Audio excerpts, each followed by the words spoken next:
The Magic are home from their road trip, so we're going to talk some lessons we learned from the road trip, plus how Cole Anthony busts out of his little mini slump. It's time to get to it. It's a Tuesday edition of Locked On Magic. You are Locked On Magic, your daily Orlando Magic podcast, part of the Locked On Podcast Network, your team every day.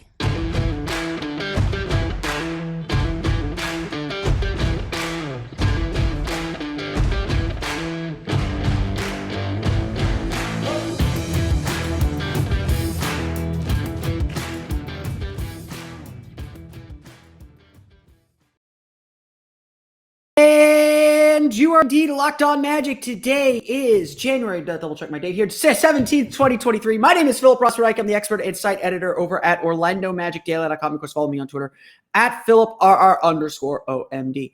On today's episode of Locked On Magic, we're going to chat a little bit about Cole Anthony and the slump that he's kind of sort of in right now, how he can break out of it and still contribute even if he's not scoring. We'll get to that. Plus, other lessons from the Magic's West Coast road trip, plus some roster moves to talk about as we look ahead to the next part of the season. We'll get to all that coming up here in just a moment. But first, we want to thank you again for making Locked On Magic part of your day every day, no matter when you listen to us, whether it's first thing in the morning, whether it's right when we upload. We truly appreciate you making Locked On Magic part of your day every day. Remember, there's a great Locked On podcast covering every single team in the NBA. To search for Locked On and the team you're looking for, the Locked On Podcast Network. It's your team every day. So the discourse on here, on the internets where I tend to frequent, the discourse on here has put a lot of focus on Cole Anthony, and some of the struggles that he's had. And look, I'll say this. Let's lay the foundations here a little bit. The kind of discussions that we're having right now, the kind of things that we're talking about, the kind of things that are getting fans frustrated are good.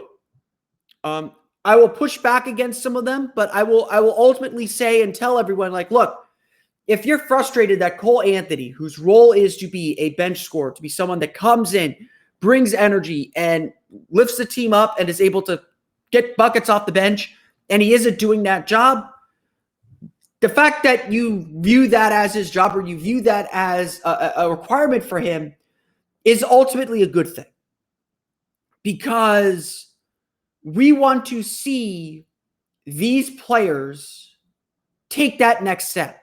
We want to see this team take that next step. And we'll get to lessons from the West Coast road trip, but honestly, the biggest lesson that I think we could take from the West Coast road trip is the disappointment of being 2-3. At the beginning of the road trip, 2-3 was about what we all expected. We all thought we'd be really excited about that. But close losses to the Utah Jazz and the Denver Nuggets had everyone thinking, why aren't we 4-1? So the criticisms that I'm about to levy, or the numbers I'm about to share on Cole Anthony and asking him to do more, it comes from a place of this team is ready to win. It comes from a place of this team wants to take that next step, wants to take that lead, take that step forward, and wants to compete for the playoffs or for the postseason. I've gotten into arguments with people about this already, but the bottom line is this. Externally, the expectations may not be to make the postseason. That's fine. Internally, however, they know where they stand. They know how many games they have to make up in the standings, and they know they have to take that next step. They know they have to be able to make these adjustments and improve and get better. And that is, again, at the very heart of the criticisms that I think a lot of fans have for Bol, have for Cole Anthony, have for Gary Harris even, have for Jalen Suggs.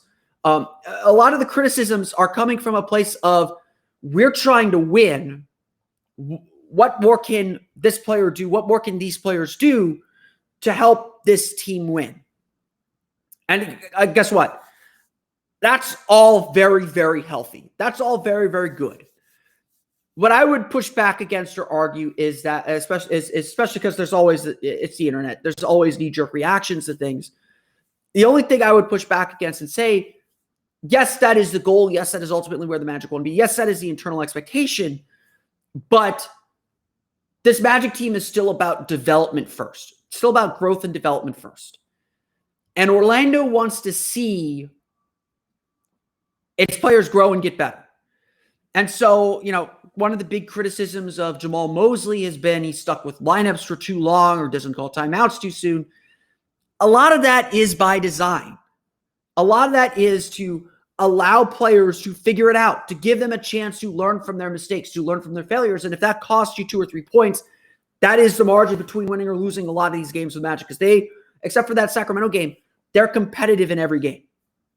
And so that rolls us back to Cole Anthony, because the fact of the matter is Cole Anthony is not playing up to the standards I'm sure he sets for himself, and certainly not playing up to the standards that he has, that this team has for him as well. Except for my copy to load here. I am using my backup computer today, so I don't necessarily have all my bells and whistles. Cole Anthony had a really, maybe that's too many reallys. He had a rough road trip, to say the least. And he's had a rough run of things over the 12, 13 games. These stats are entering Sunday's games. That's not what I clicked.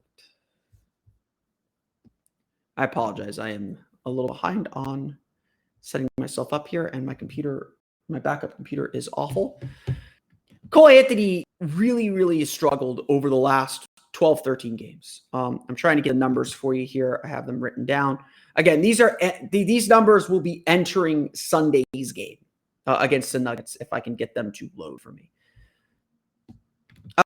Let's go. Sorry about this, everyone.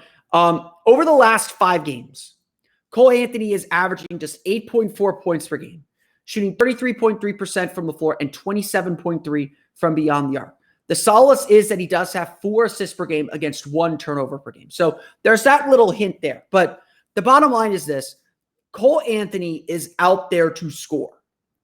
His main job, his main role is to get buckets, is to score the basketball. And this was always the question from Cole Anthony early on in his career, coming out of college, coming into North Carolina, is what can he do when he doesn't have the ball? Orlando's tried to kind of force this in some ways. They've tried to force this by putting him in lineups with Markelle Fultz, by having Franz Wagner and Paolo Banchero bring the ball up. It's not that they don't trust Cole Anthony to be the point guard, and I think very clearly Jamal Mosley does trust Cole Anthony to a certain degree, or have faith in him that he can figure his way out of this little slump. But it's more about getting Anthony higher quality. But really, when you dive a little bit deeper into the numbers, it's not just about the fact that he's not scoring. It's the shots that he's taking. This is really, I think, the biggest key. Let's compare 2 numbers then. Coming out of his injuries, the games after his injury, he averaged 12.7 points and shot 46.1% from the floor, 30.3% from deep. So not a high efficiency 3-point shooter, but he was making his shots. These were the first 9 games after his injury. He had 5 straight games during that run with double figures. So modest figures coming off the bench, but really solid. And in actuality, for the entire season this year, the Magic have a better on-court net rating with Cole Anthony on the floor than they do with Markelle Fultz. As much as we love Markelle Fultz, Cole Anthony lineups have been pretty good. However, in the 12 games entering Sunday's game, he's averaging just 9.5 points per game and 4.5 assists per game. So at least he's passing the ball a little bit better, but shooting just 37% from floor and 29.7% from deep. In that run, he only had 3 games with more than 10 points. And obviously scored 7 points on 1 for 7 shooting in the loss on Sunday. During that time as well, again, this is entering Sunday's game, this last 12 games before Sunday's game, the Magic have a minus 5.1 net rating with Anthony on the floor. Again, still surprisingly better than Fultz, which, again, there's something in those numbers that we're not quite seeing quite yet. Like I said, as obsessed as if everyone can be with his 3-point shooting and his 3-point percentage, he's probably not going to be much more than a mediocre 3-point shooter. The value Anthony brings is twofold. It's his ability to get into the paint and score, as well as his ability to hit pull-up jumpers. And this is where Anthony is really struggling. This is the area where Anthony has kind of hit a wall. During the first 10 games after he came back from injury, Anthony shot 22 for 40 inside the paint. That's 55%. During the last 12 games entering Sunday's game, I don't have his numbers for Sunday because I wrote this on Sunday. He shot 17 for 35. That's 6%. Again, there are two things here. First, in 10 games, he got more shots and shot better in the paint than he did in his last 12 games. Attempts in the paint dipped from 4 per game to 2.9 per game. Now, you might think that a one field goal attempt per game difference isn't very much, but it's a mindset. It's about getting to the line, which he did really well in the win or in the loss of the Denver Nuggets. He did really, really well getting to the foul line. That's where he got the majority of his points, and that's where he got passes off. I know Anthony didn't shoot well Sunday, but I thought he played really well. And again, getting him to understand that you can affect the game without scoring is a big thing. But at the end of the day, the Magic need an aggressive Anthony. And that is something that maybe we've learned on this road trip, or maybe we should point out more and more. It's not about his three-point shooting. It's about whether he's settling for jumpers and whether he's able to finish at the rim or in the paint. He's got a nice floater game. He's got that good pull-up game. He can definitely score more in the paint. And like so many things about this Magic team, it's about that aggression and that ability to attack. Cole Anthony is a little bit of a smaller guard, so he takes a little bit of a pounding. It's a little bit tougher for him to finish in the lane and at the rim. And he's put on strength, and he's gotten a lot better at it. I mean, I think this is still been a fairly good season for him, but he does, now that we've seen him for 3 years, he has these kind of mid-season swoons, it feels like. But it's all there for Anthony to continue to bounce back and continue to get better. And I think that's part of the big lesson here, is that Anthony has to play a certain way to be most effective. There are a lot of other things that we learned on this West Coast trip. We'll dive into some of the numbers there coming up here in just a moment. But first, a quick word from our pals at Rocket Money. If your New Year's goal is to manage your budget better and save money, then you need Rocket Money. Say goodbye to last year's outdated, disorganized methods of managing your money and say hello to Rocket Money, the better way to hack your finances in 2023. Rocket Money, formerly known as Truebill, is a personal finance app that finds and cancels your unwanted subscriptions, monitors your spending, and helps you lower your bills all in one place. More than 80% of people have subscriptions they forgot about, like that streaming service you bought just to watch that one show, or that free trial you never even used. Rocket Money will quickly and easily identify your subscriptions for you so you can stop paying for the ones you don't want. Rocket Money makes canceling subscriptions as easy as a click of a button. Simply find the subscription you don't want and press cancel. And Rocket Money will cancel it for you. No more long hold times with customer service or tedious emailing back and forth. And usually when they do that, then they're charging you another month anyway. Over 3 million people have used Rocket Money, saving the average person up to $720 per year. Stop throwing your money away, cancel unwanted subscriptions, and manage your expenses the easy way by going to rocketmoney.com/LockedOnNBA. That's rocketmoney.com/LockedOnNBA, rocketmoney.com/LockedOnNBA. Obviously, a 2-3 road trip is something of a bag for this Orlando Magic team. Like I said earlier, I think that if you would have told us last Friday, or not last Friday, but a week ago Friday, that the Orlando Magic were going to come home from this road trip 2-3, that we would be pretty thrilled with that. That we would see that and be like, that's a good little road trip. That's what we expect from this team. To essentially just keep the ship level. And I think there was a lot learned on this road trip and a lot of positive things to learn too. But as I said earlier, late lead in Utah, late lead in Denver. If we're really serious about a postseason trip, those are the games you can't let go. And Orlando's had some noted struggles in close games from earlier in the year. They were starting to look like to turn the corner a little bit. But, late games are toss-ups. They're coin flips. They turn on one play, like a Nikola Jokic three-pointer or Walker Kessler offensive rebound or Franz Wagner taking a bad three-pointer and missing it. You got to avoid, like I say, you don't win. Good teams don't win close games. They avoid them. But still, there were some really good signs from this Magic team. And I think, again, the big theme for this Magic team throughout the course of the season has been about consistency. And that is just like the message that's getting hammered home over and over and over and over and over and over and over again coming out of this road trip.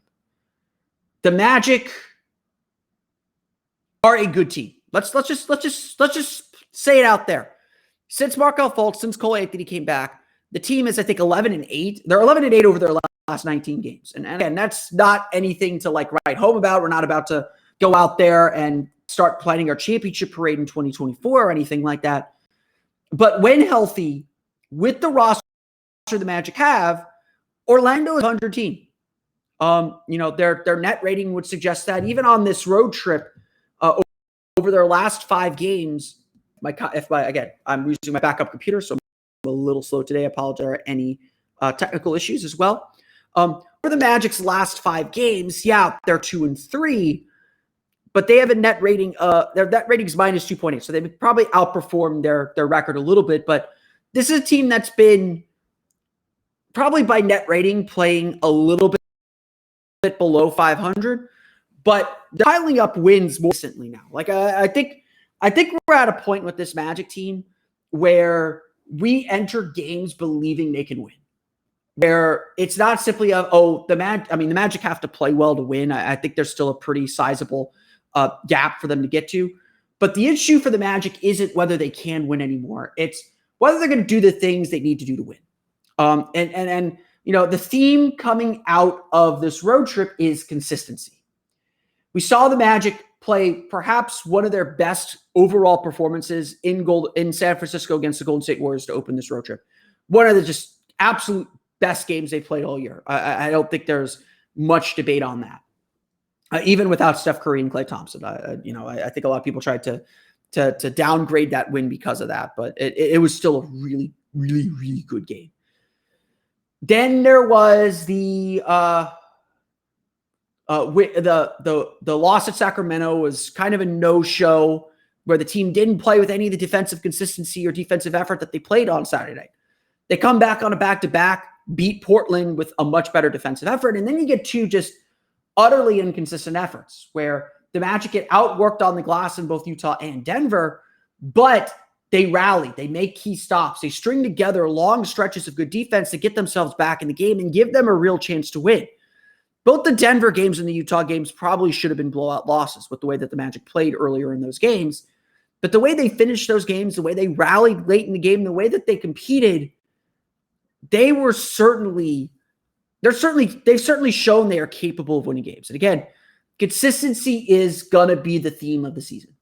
The good teams are good every single night. And when someone is down, someone else steps up. And that's something that veteran teams know how to do. But that's something that a team like Orlando is still learning how to do.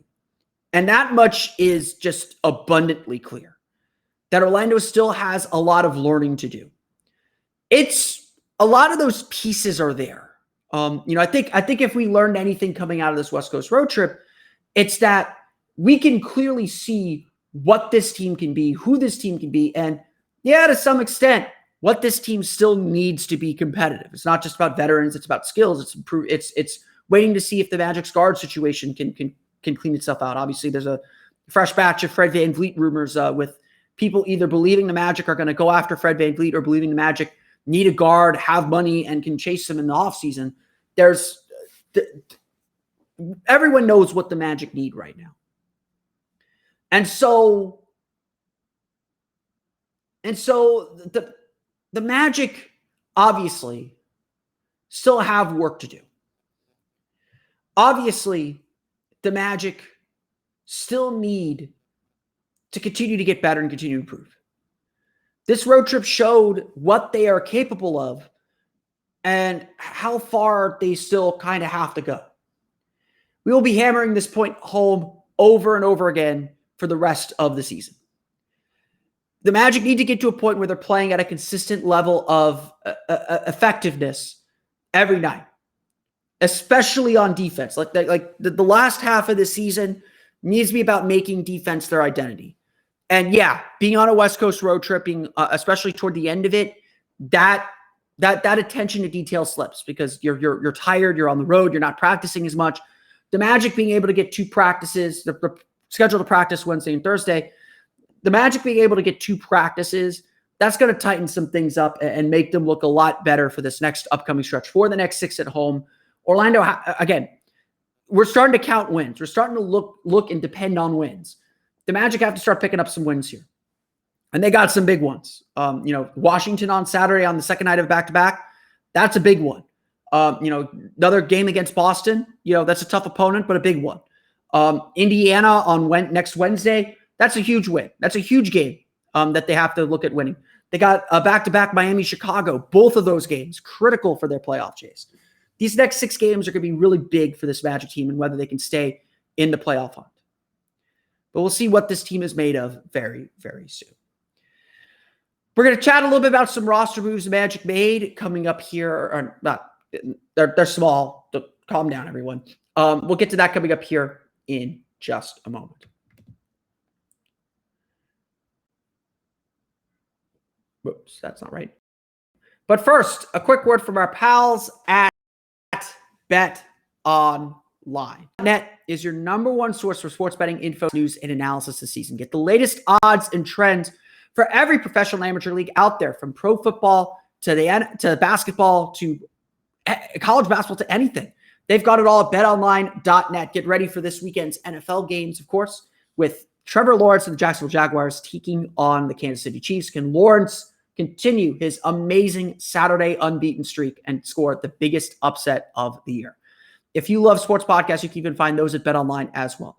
We're always the fastest and easiest way to get your betting info. Head to the website today or use your mobile device to learn more. BetOnline, where the game starts.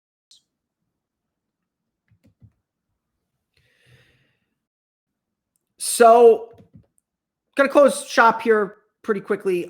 Like I said, I said earlier in the week, I am on a backup computer right now, so I'm hoping that this slapdash is together. I apologize if there's any connection issues or any quality issues. I'm trying to keep producing content while not having my computer. I had to send it into the shop to get a battery replaced. But the Magic did have a few roster moves of note that we want to take interest in here. The Orlando Magic announced on Monday that Caleb Houston was assigned to the Lakeland Magic. He is set to play for them when they head over to Sioux Falls on Thursday over the weekend. This is something that has kind of been talked about a little bit and in the works for this team for a little while. The Magic have struggled to get Caleb Houston consistent playing time. And so having him get some work in Lakeland, kind of get his legs back under him. And it's not like he hasn't played, but he hasn't played a lot. This is exactly why you have Lakeland, to be able to get young players like Caleb Houston playing time when you need them. It's the same thing the Magic are doing with RJ Hampton, although obviously RJ has a bit more motivation and has played very, very well, by the way, to go out there, show what he can do, hopefully entice some NBA team, show his willingness to do whatever he needs to do to get on the floor. Again, RJ Hampton should get an opportunity somewhere. It sucks that it's not happening here. I'm not going to deny that, but he needs some opportunity somewhere. But overall, obviously, the big news that came out overall for let's keep on to Caleb. Houston just needs more playing time. Everyone really likes him. We can see how good he can be defensively. His shot hasn't come around yet. So if he could get that and find that with Lakeland, that would be fantastic, especially with the trade deadline, only a couple weeks away, and we're expecting at least some minor moves on the Magic's part, perhaps. The other piece of news that came out Monday was the Orlando Magic will keep Jonathan Isaac with Lakeland through the week. He is at least according to the report, or according to the Magic's release, not going to join the Magic for practice the next few days. He's going to stay with Lakeland as they head to Sioux Falls and play at least in Thursday's game at Sioux Falls. That would seemingly take him out of the running for Friday's game against New Orleans and certainly Saturday's game against Washington. So his return to the NBA is delayed a little bit, but Isaac definitely still needs the conditioning. So I don't think this is the worst idea. Isaac has looked very, very good at Lakeland. If you've watched the 2 games that he's played, he is active, he is scoring, he is working really well around the basket. You could see and still feel his defensive presence everywhere.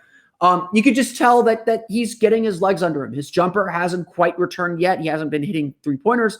And you could, other than a couple turnaround fadeaways, he really hasn't hit many jumpers. And you could just tell that after a few minutes, he looks gassed.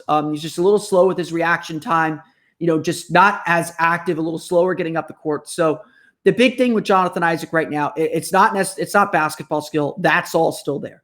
The big thing with Jonathan Isaac is dealing with the fatigue, both physical and mental, of playing games, of being involved in games.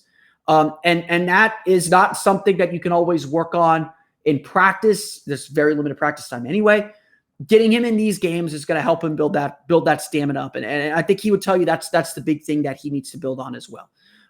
It's good. Like, this is all good news. That Jonathan Isaac's playing very, very well. I'm happy that he's going to get some more run and get another shot in Lakeland, and hopefully we see him continue to improve and continue to build that conditioning to eventually get back to the NBA. That day is coming very, very, very, very soon. But that's going to do it for me today. I want to thank you all again to today's episode of Locked On Magic. Of course, find me on Twitter at PhilipRR_MD. Subscribe to the podcast, Apple Podcasts, Stitcher, TuneIn, Himalaya, Google Play, Spotify, Odyssey, and all the fun places and all the podcasts to your podcast-enabled listening device. For the latest on the Orlando Magic, be sure to check out OrlandoMagicDaily.com. If you're done listening to us, be sure to check To Game NBA podcast. Every moment, every top performance, every result. Locked On Game to Game covers every game from across the NBA with local analysis that only Locked On can deliver. Follow Game to Game on Locked On NBA, available on the Odyssey app, YouTube, and wherever you get podcasts. I want to thank you all again for listening to today's episode of Locked On Magic. For Orlando Magic Daily and Locked On Magic, this has been Philip Rossman-Wright. We'll see you all again next time for another episode of Locked On Magic.